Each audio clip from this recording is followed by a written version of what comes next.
बिस्मिल्लाहिर्रहमानिर्रहीम। अस्सलाम वालेकुम। आज हम दूसरी चटनी बना रहे हैं आलू बुखारे की। आलू बुखारा इस तरह मार्केट से मिल जाता है। इसको मैंने ला के साफ़ कर लिया है। अब मैं इसको 1 घंटे के लिए भिगो दूंगी।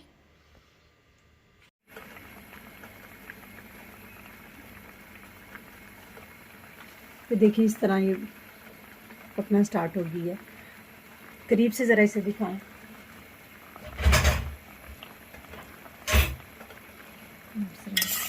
पानी बॉयल होना शुरू हो गया। अब हम इसमें कुछ जो इंग्रेडिएंट्स यूज़ होंगे वो डालेंगे।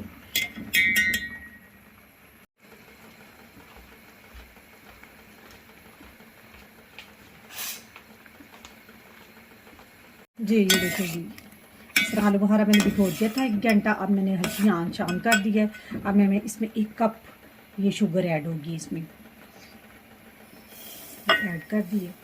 अब हम इसे मज़ीद 5 से 10 मिनट तक इंशाल्लाह ये पकाएंगे और ये आपका जो आलू बुखारा ये गल जाएगा। जो मार्केट्स में मिलती है वही बनेगी सेम इंशाल्लाह ताला। 5 मिनट से मज़ीद पकाएं। जी ये देखिए इसको 5 से 10 मिनट पकाया था शुगर ऐड करने के बाद। ये देखिए इस तरह ये अब मोटे हो गल चुका है आलू बुखारा। अब इसमें कुछ मैं बादाम ऐड कर दूंगी। अगर आप चाहें तो चारों मगज़ भी ऐड कर सकते हैं।